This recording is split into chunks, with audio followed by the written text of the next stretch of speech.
Hi, my name is Jake, and you're watching Dirt Floor Dad. Today, I'm working on a project that has not really been going the best. Been trying to fix up this old tractor and get the engine, new bearings in it, and been having a little bit of issues with it. So here's the tractor. I'm gonna take the front end of it off and get the throttle cables off, and then pull the engine off from the back of it. We'll be back with you shortly. Just kidding. So I actually want to teach you how to take the front end off on this tractor. So it's a Ford 9N tractor, and it's actually really easy to take the front end off from it. Give me just a second, and I'll start showing you how to go about it. So there's actually two bolts right here that hold the foot pedal brace and the front arm on. And then there's another bolt here that holds the steering knuckle on. We're going to take both of those off, and then that'll release this side, and then we'll go to the other side and do that one.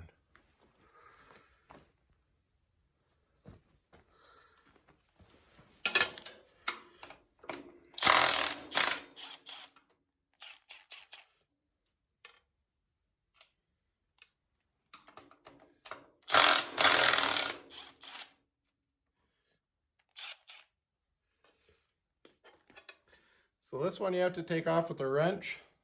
There is no other way to get at it.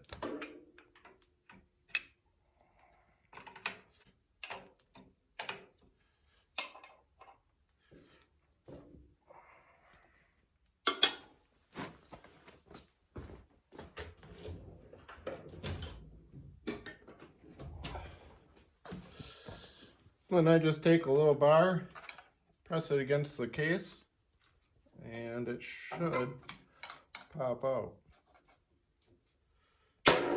Just like that. I'll finish taking that nut off now. Now we got the nut off. Pull it out. And this one we'll pull off.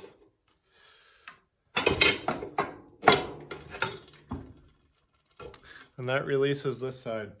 I'm going to put this stuff back on just so I don't lose it, because I have kids that love to come in here and play when Dad's at work.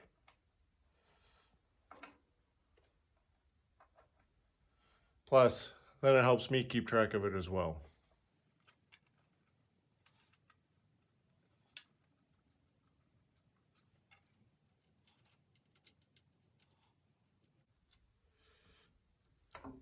We'll see you on the other side.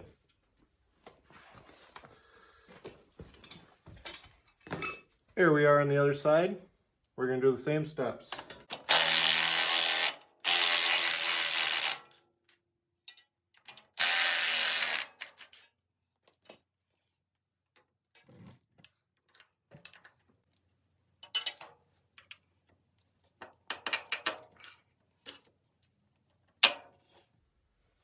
Couldn't get a hammer.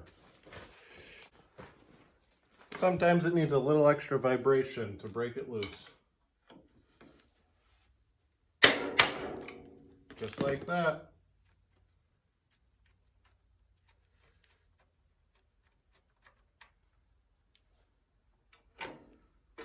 And again, I'm going to put all these back on so that I don't lose them in the future. So we got the control arm off and the steering arm off on this side. As you can see, twist pretty easy now.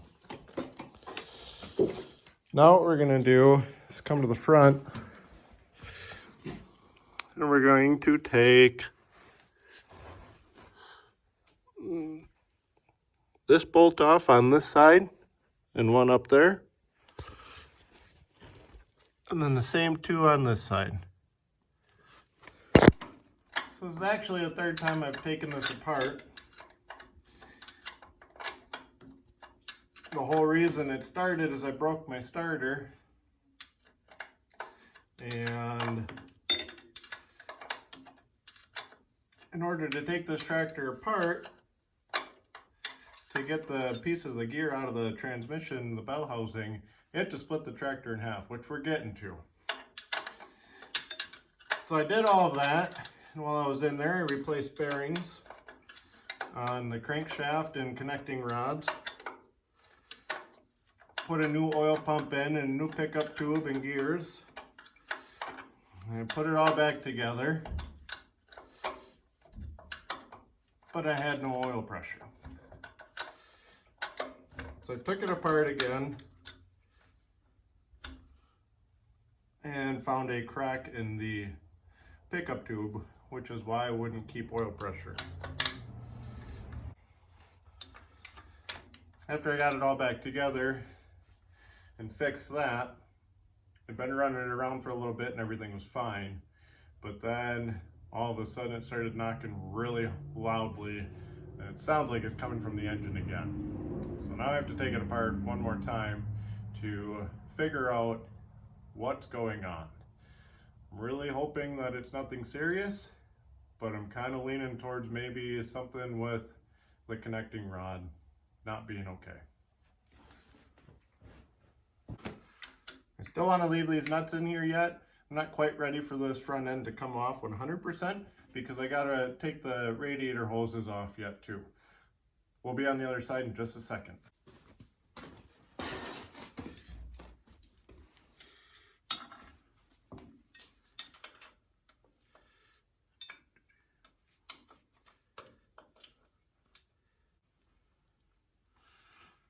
So why am I screwing around with this tractor? This tractor, I remember it being put together when I was a lot younger by my dad. So actually when my dad rebuilt this tractor, I was 3 years old. And when he rebuilt it, he broke the engine in by going to a relative's house and disking his field for him. And it's such a vivid memory. We went out to the field, my sister and I, and we found some deer bones along the field. So it's a really cool memory for me to be able to carry that.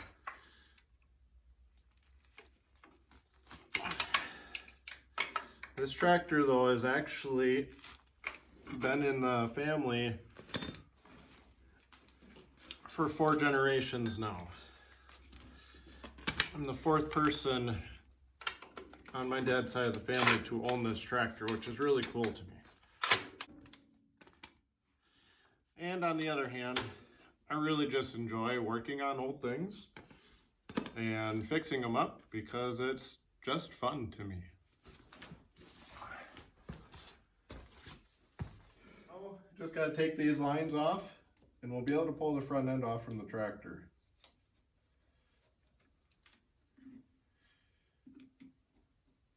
Now snug these back up because again, I don't want to lose anything.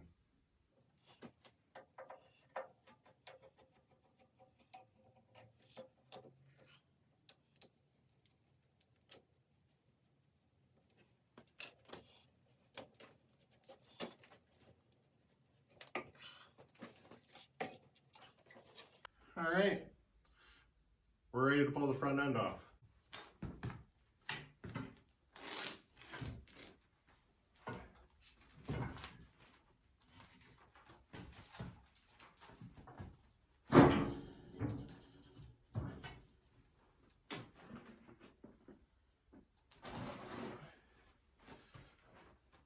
All right, now that that's off, it can be a little tricky sometimes just because when you take the steering off, the tires just kind of flop around side to side, as I'm sure you might have noticed when I was moving that. So now that I have this off, we're down to getting ready to pull the engine off. So this is the engine, and we're gonna start pulling these bolts off. There's on this side, all the way around, and then some on the other side. Along with pulling those bolts off, that actually takes the whole engine off from the transmission. So the other part that we got to take off is the intake tube. And take off the coupler for the exhaust.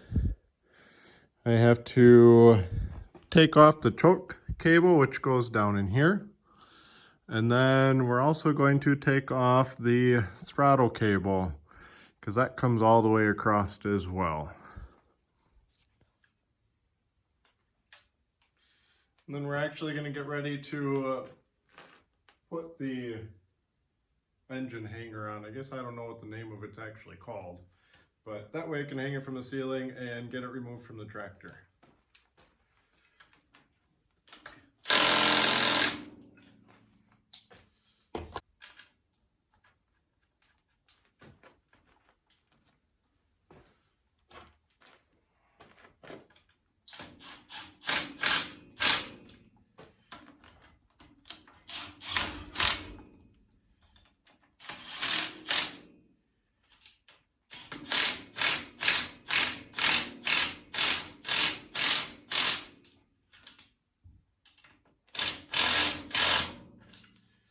They don't have to be torqued down, but you do want them to be tight so that they don't come loose while you're picking the engine up and potentially drop something.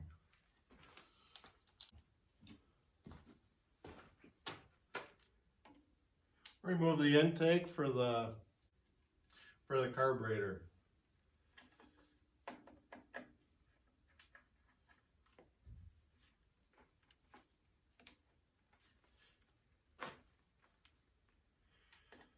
If we can get one to break free, that is.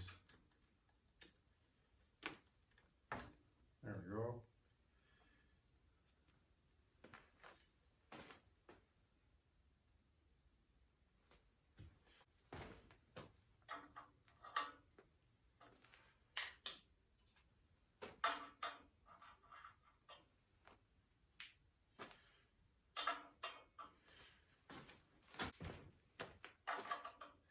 Sometimes you gotta find the right size first.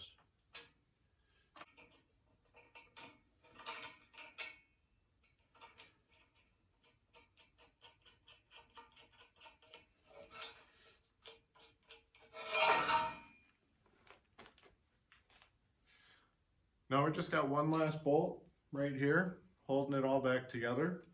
So I'm gonna get some tension on my chain hoist and start getting that last bolt out. And it should separate nice and freely.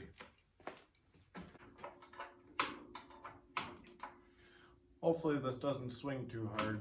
Ideally, you'd want the chain hoist above the engine so that it doesn't hardly swing when you release the bolt. We'll find out in a second what's going to happen.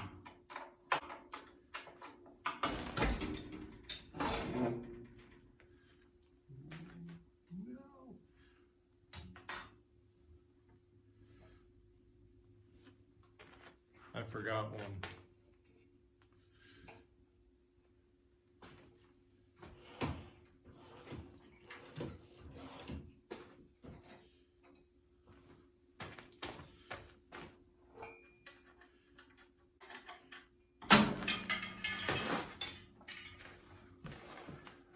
There we go.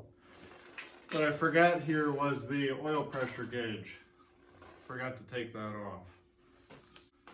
Something I have to do yet is drain the oil, so I'm going to drain that quick and then we'll get it set on the engine stand. Actually, before I drain the oil, something I want to do is take the clutch off and the flywheel and see if there's anything that I can see back there.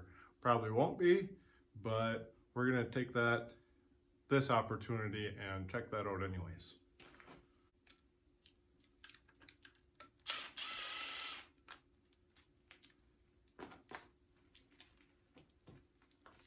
So I did just see that these were actually really loose.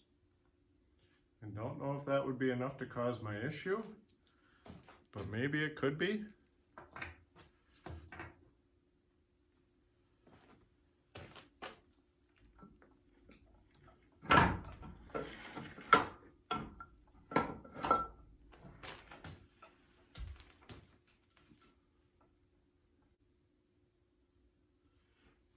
Kind of want to spin it over and put this back on and spin it over and see if that actually is what the issue was, if this wasn't just flopping around. Because that should not have been that loose at all.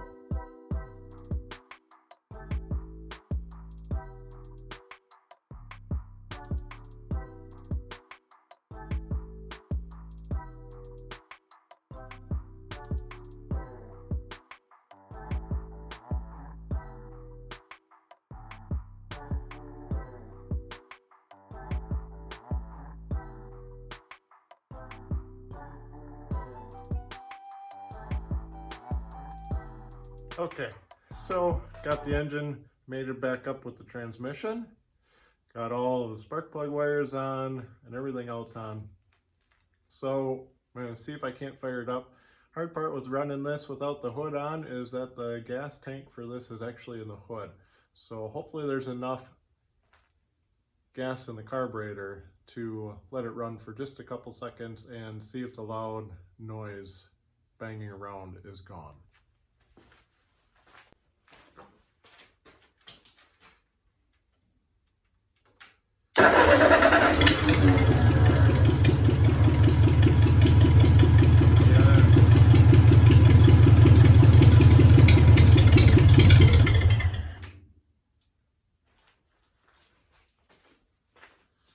So there's just enough gas in the carburetor for it to actually fire up. I had to hook up the choke rod in order for it to fire up. 1 Corinthians 12, 7 through 10. A spiritual gift is given to each of us so we can help each other. To one person, the Spirit gives the ability to give wise advice. To another, the same Spirit gives a message of special knowledge. The same Spirit gives great faith to another, and to someone else, the one Spirit gives the gift of healing. He gives one person the power to perform miracles, and another the ability to prophesy. He gives someone else the ability to discern whether a message is from the Spirit of God or from another spirit. Still another person is given the ability to speak in unknown languages, while another is given the ability to interpret what is being said. Guys, just want to encourage you to use your gifts to help somebody else in your life. Amen.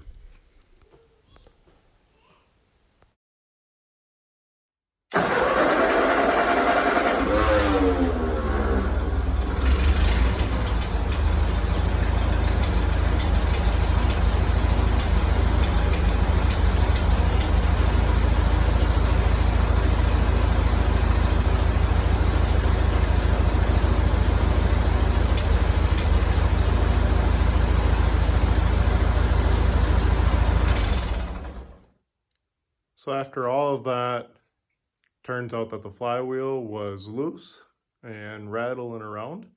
Now that I started it up, there's actually zero vibration and it sounds very nice and clean. So thank God that's all that was causing these issues. Thanks for watching.